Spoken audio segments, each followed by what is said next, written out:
नमस्कार, आप देखना शुरू कर चुके हैं सबकी खबर और मैं हूं आयुषी जैन आपके साथ। अमेरिका, इजराइल और ईरान जंग का आज 21वां दिन है।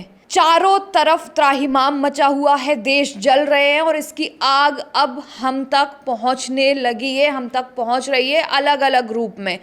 कैसे ये युद्ध दिनों दिन बढ़ता जा रहा है और इसके क्या हमें भविष्य में संकट देखने को मिलेंगे, इसके लिए हम नज़र बनाए हुए हैं। क्या हम एहतियात बरत सकते हैं? हम इसके बारे में विस्तृत जानकारी लेंगे वरिष्ठ पत्रकार और सबकी खबर के संपादक रविंद्र जैन जी से। सर, बहुत स्वागत है आपका। Thank you. सर, युद्ध का आज 21वां दिन है। क्या इससे भविष्य में हमें संकट देखने को मिलेंगे? क्योंकि अब इसका सीधा असर हमारी जेब पर पड़ने लगा है। एलपीजी संकट को देखते हुए आप और भी कौन सी समस्याएं हैं जो हमें आगे देखने को मिल सकती है अगर ये युद्ध यहीं समाप्त नहीं हुआ तो? बहुत बहुत धन्यवाद आयुषी। बेहद महत्वपूर्ण और संवेदनशील मुद्दे पे आज मैं आपसे बात कर रहा हूँ, भोपाल में अपने स्टूडियो में बैठकर। बेशक युद्ध खाड़ी में हो रहा है, लेकिन उसके संकट के बादल अब हमारे दहलीज तक पहुँचने वाले हैं। मैं एक बात स्पष्ट कर दूँ, ये कार्यक्रम हम किसी को डराने के लिए नहीं बल्कि कुछ बताने के लिए बना रहे हैं। डरना नहीं है। आपने बचपन से सुना होगा, हमारे बुजुर्ग बचपन में क्या कहा करते थे कि दुनिया में अगर धन पाना तो कल के लिए बचाना। ये हमने शुरू से सुना है अपने कानों में। लेकिन आज जिस तरह के संकट के बादल पूरी दुनिया को अपने घेरे में ले रहे हैं और खासकर भारत पर इसका क्या असर पड़ सकता है, इसका हम केवल यहाँ बैठ के अंदाज लगा सकते हैं। आयुषी, आज से हमने 6 साल पहले 2020 में कोविड को झेला था और कोरोना महामारी में हमने देखा कि जो बेचारे संपन्न लोग थे वो गरीबों की उंगली पकड़कर उनके घर पर भोजन पहुंचाने की तैयारी कर रहे थे। कई लोग भूखे सो रहे थे। क्या हालत हो गई थी, घर से नहीं निकल सकते थे। लेकिन मुझे लगता है कि कोरोना से बड़ी भयावह स्थितियां आने वाले कुछ महीने में हमारी दहलीज तक आ सकती हैं और ये कार्यक्रम हम इसलिए बना रहे हैं ताकि आप जाग जाएं, आप समझ जाएं और आप वो तमाम सारे कदम उठाएं जो आने वाली पीढ़ी को और हमारी सुरक्षा के लिए, हमारे परिवारों की सुरक्षा के लिए बहुत ज़रूरी है। ऐसी एकदम हाहाकार मचाने की ज़रूरत नहीं है।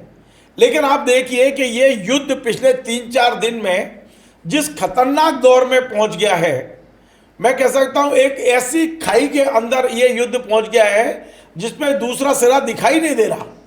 ये लग रहा था 28 फरवरी को जब युद्ध शुरू हुआ था, लग रहा था 2 दिन चलेगा, 4 दिन चलेगा, 6 दिन चलेगा। हालांकि ईरान पहले दिन से कह रहा है कि हम 10 साल युद्ध लड़ने की तैयारी में हैं। अब कई युद्ध में जो शामिल देश हैं, कई एक एक करके कई देशों की कमर टूट गई है। हालात भयावह होते चले जा रहे हैं और पिछले 3 दिन से इस युद्ध ने जो एक भयावह रूप लिया है, जब इजराइल ने इराक के गैस भंडारों पर हमला बोला, तेल के कुओं पर हमले बोले, बदले में इन्होंने कतर पर ये हमले बोले, इनकी ओर से, ईरान की ओर से हमले बोले जा रहे हैं।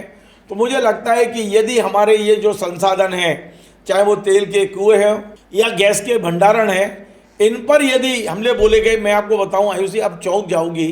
कल हाइफा जो इजराइल का सिटी है, वहाँ के जो तेल संसाधनों पे हमले बोले हैं, इसका प्रोडक्शन चालू होने में 5 साल लगेंगे। अब आप अंदाज लगाइए, हमारा 60% दुनिया का 60% जो संसाधन ये है तेल और गैस, ये इन्हीं स्थानों से आते हैं जहाँ ये आग लगा रहे हैं, एक दूसरे को मारने पर तुले हुए हैं आज भी। अब बड़ी बात यह है कि ये युद्ध कब तक चलेगा। और आप देखिए कि कल $117 आ गया था पर बैरल कच्चा तेल, आज थोड़ी सी राहत दिखाई दी है, 107 पर आया है।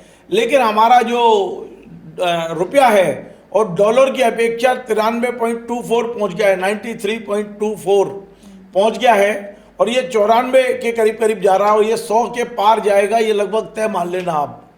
तो हमें क्या एहतियात बरतना चाहिए, सबसे बड़ा सवाल यह है। तो मैं ऐसा नहीं कहूँगा कि आप एकदम से घर को भर लीजिए, लेकिन कम से कम आपके घर में महीने 2 महीने की खाद्य सामग्री होना चाहिए। मेरे को ऐसा लगता है। आप ऐसा हड़बड़ाहट करने की जरूरत नहीं है कि एकदम से बाजार में हाहाकार मच जाए, लेकिन आपके पास 2 महीने का गैस की व्यवस्था हो, खाद्य पदार्थों की व्यवस्था हो, आपके जेब खर्चे की व्यवस्था हो, कम से कम दूध और अन्य जो जरूरी सामान आप खरीद सकें। क्योंकि आयुषी हम एक ऐसे अंधकार भरी गुफा में पहुंच गए हैं, हमें ये भी नहीं पता है कि कल जो हमारा बैंक में रखा हुआ पैसा वो हमें मिल जाएगा क्या। कल हो सकता है बैंक हाथ खड़े कर दे कि देखिए अभी जो HDFC बैंक की हालत हुई है, चेयरमैन ने इस्तीफा दिया है, उसके बाद कल हमने देखा शेयर मार्केट में क्या हाहाकार मचा हुआ था। कल क्या होगा आयुषी, आज कहना बहुत मुश्किल हो रहा है। इसलिए मैं ये बात आज ये कार्यक्रम बना रहा हूँ कि जितने लोग भी सबकी खबर के दर्शक और जितने लोग सबकी खबर को सुन रहे हैं, देख रहे हैं, उनसे इतना ज़रूर कहूँगा कि अब आपको सावधान होने की ज़रूरत है, क्योंकि आपकी दहलीज पर एक बड़ा संकट दस्तक दे रहा है। और ये जो संकट है, इससे आपको निपटने के लिए कुशलता जरूरी है। आपके पास कुछ कैश होना बहुत ज़रूरी है, आपके पास खाद्य सामग्री बहुत ज़रूरी है। अब हम तो ये 2 महीने की बात कर रहे हैं आयुषी, पता नहीं है, मैं कह रहा हूँ कल का कुछ नहीं पता है कि क्या होगा और ये संकट कितना भयावह हो सकता है। सर, आपने अभी कोरोना महामारी का जिक्र किया, तो क्या वैसी कोई स्थिति बनेगी देश में, तालाबंदी, लॉकडाउन जैसी, लोग वैसे ही पैनिक करेंगे? क्योंकि LPG की जब शॉर्टेज हमने देखी तो हमने देखा कि लोग काफ़ी परेशान हुए। आपने अभी बात की कि 2 महीने का हम भंडारण कर लें, लेकिन LPG के लिए तो लोगों ने 2-2 दिन तक लाइन में लगे। तो इसका कहीं ना कहीं इन मिडिल ईस्ट में जो युद्ध चल रहे हैं उसका असर हमारे जीवन पर तो पड़ना शुरू हो चुका है। तो क्या लॉकडाउन जैसी कोई संभावना हमें नज़र आ रही है, या कुछ ऐसा होगा जिससे फिर से हालात पैनिक हो सकते हैं? देखिए आयुषी, बेशक सरकारी घोषित लॉकडाउन नहीं होगा, वो छुआछूत वाली चीज़ तो नहीं होगी, लेकिन जब आपको पेट्रोल नहीं मिलेगा तो आप मूवमेंट कैसे करोगे? बिल्कुल। पेट्रोल की खपत कम हो जाएगी, पेट्रोल की हम लोगों को उपलब्धता कम होगी, तो ऐसे में हमारा मूवमेंट कम होगा, तो हमें ज़्यादातर समय घर बिताना पड़ेगा। आपने देखा अभी हमारे जो पड़ोसी देश है पाकिस्तान, वहाँ दिन में 3 दिन घर से काम कर रहे हैं, 4 दिन घर से काम कर रहे हैं। हो सकता है कि कल भारत को भी ये मौका देखना पड़े कि ज़्यादातर कंपनियों को कहा जाए कि आप वर्क फ्रॉम होम कर दीजिए। तो जो हालात उससे कई चीज़ें उसकी देखने को ज़रूर मिलेंगी, लेकिन हाँ मुझे डर लगता है उन बेचारे लोगों के लिए आयुषी, जो रोज़ कुआं खोदते हैं, रोज़ पानी पीते हैं, जिनने आज सुबह खाना खा लिया, शाम के खाने का पता नहीं है। क्या होगा ऐसे लोगों का, मैं बहुत सोचता हूं, तो अंदर से चिंता होती है कि जिस तरह का माहौल होता जा रहा है। इसलिए आज मैं अपने चैनल के जरिए उन तमाम सारे लोगों को भी आह्वान करूंगा जो संपन्न हैं, ईश्वर ने जिनको संपन्नता दी है, वे आसपास वालों का ध्यान रखें। कोई व्यक्ति संकट काल में कोई व्यक्ति भूखा ना सोए, ये दायित्व हम सबका है। यदि हमारे पास 2 रोटी है और हमारा काम 1 रोटी से चल सकता है, तो हमें 1 रोटी बगल वाले को जरूर ध्यान रखें। ये सारी चीज़ें हम केवल सुनाने के लिए नहीं कह रहे हैं आयुषी, मैंने अपने हाथ से कोरोना में सैकड़ों नहीं हज़ारों लोगों के घर राशन पहुँचाने का काम किया है। तो मुझे लगता है वो दौर मैंने देखा जब लोगों के चूल्हे नहीं जलते थे। अब जो संकट आ रहा है, मुझे तो वो कोरोना से बड़ा संकट दिखाई दे रहा है। अभी हम यहाँ बैठ, क्योंकि हम जब भी यूट्यूब, सोशल मीडिया और ये सब खोल के देखते हैं और वहाँ के हालात देख रहे हैं, तो हालात इसलिए चिंताजनक हैं कि अभी इस युद्ध का अंत कहाँ होने वाला है।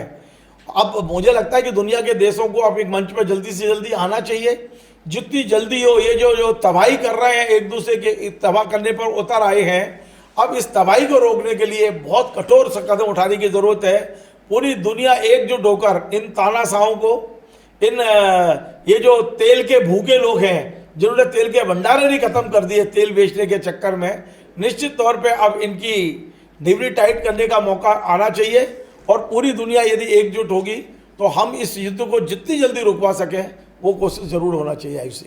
सर, अभी आपने जिक्र किया था कि बैंकों के पैसे की बात के, जो आपने अभी बताया कि HDFC का हम एक उदाहरण ले लें, तो क्या लोगों को, जो आम आदमी अपनी पूंजी पेट काट के बैंकों में पैसा रखता है भविष्य के लिए, अपने बच्चों के लिए या किसी भी चीज़ के लिए, तो क्या उन्हें ये जो उनकी पूंजी है बैंकों में, उनको लगता है कि वो सुरक्षित है, बैंक में है, तो क्या उन्हें वो पैसा वापस निकाल लेना चाहिए और उसे कैश के रूप में घर पर रख लेना चाहिए?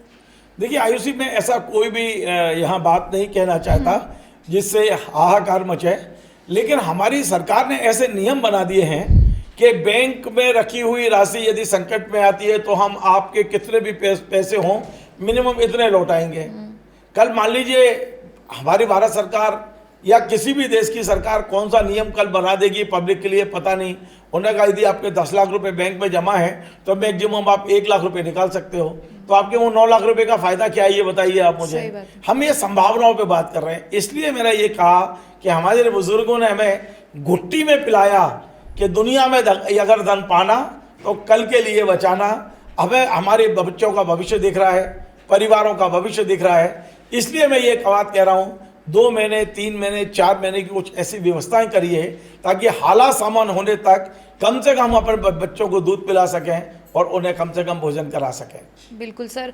तो अमेरिका, इजराइल और ईरान जंग बढ़ती जा रही है। आज 21वां दिन है, कल 22वां दिन भी हो सकता है और ये जंग थमने का नाम नहीं ले रही है। लेकिन इसका सीधा असर अब हमारे और आपकी जेब पर, हमारे और आपके जीवन पर पड़ने लगा है। तो हमने अभी सर से चर्चा की कि कैसे हम इस पे प्रिकॉशन ले सकते हैं, एहतियात के तौर पर हम क्या कर सकते हैं और कैसे इससे बचने और निपटने की तैयारी कर सकते हैं। यदि आपको हमारा ये कार्यक्रम पसंद आया हो तो जुड़े रहिए चैनल सबकी खबर के साथ। Join the next be the best, Bundelkhand का सबसे विशाल और आधुनिक विश्वविद्यालय ज्ञानवीर यूनिवर्सिटी। ये सिर्फ एक यूनिवर्सिटी नहीं, ये है आपके सपनों का लॉन्च पैड। यहाँ मिले आपको smart classrooms, modern campus, updated labs और एक्सपीरियंस्ड फैकल्टी। हर स्टूडेंट को मिलता है कॉन्फिडेंस, ग्रोथ और एक ब्राइट करियर का प्रॉमिस। नए सेशन के लिए एडमिशन ओपन है, तो इंतजार कैसा? आज ही कांटेक्ट कीजिए।